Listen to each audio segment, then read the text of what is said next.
France Gall en 1970 et Jennifer, qui avait sorti l'album de reprise Ma Déclaration en 2013. Rue des Archives, AFP, mes disques sont un miroir, dans lequel chacun peut me voir, chantait l'icône de Yéyé. Dans les albums des interprètes qui ont voulu lui rendre hommage, ce fut moins évident. Au point que la muse de Serge Gainsbourg et Michel Berger a connu quelques accrochages avec des chanteuses de la nouvelle génération. Comme le dit si bien Jennifer, c'est une triste saison pour la chanson française.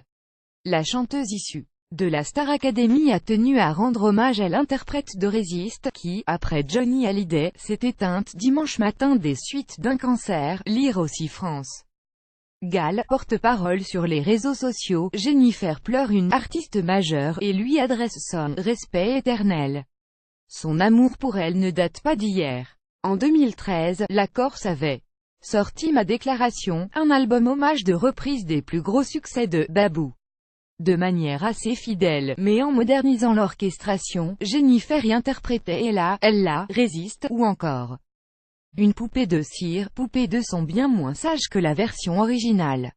Cet album était devenu très vite disque de platine, avec plus de 100 000 exemplaires vendus. Mais une polémique avait pourtant enflé autour de Ma Déclaration. Alors que Jennifer avait assuré que l'album était sorti avec l'aimable autorisation de France Gall, l'intéressé niait avoir apposé toute validation à ce projet, affirmant ne jamais avoir été contacté par qui que soit. Dans un entretien accordé aux Parisiens, la chanteuse, disparue dimanche matin à l'âge de 70 ans, avait enfoncé le clou en racontant avoir marre de toutes les reprises faites sans son accord. Plus qu'un différend artistique, la muse de Michel Berger avait peur à l'époque que Ma Déclaration ne vienne télescoper la préparation de sa comédie musicale Résiste reprenant les grandes chansons de son mari. Si cette brouille avait été assez rapidement dissipée, Jean lui garde toute mon amitié, avait ainsi déclaré France Gall. L'affaire avait malgré tout poussé Jennifer à annuler sa tournée et à arrêter la promotion de son disque. L'icône des 60s s'était également accrochée avec la chanteuse Laham, qui avait repris en 1998 le titre chanté pour ceux qui sont loin de chez eux dans une version hip-hop.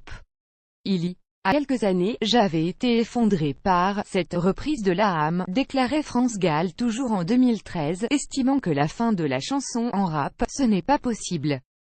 Ce à quoi avait répondu la rappeuse, au Figaro, pour moi, c'était un honneur d'interpréter ce titre. On chante les chanteurs que l'on aime.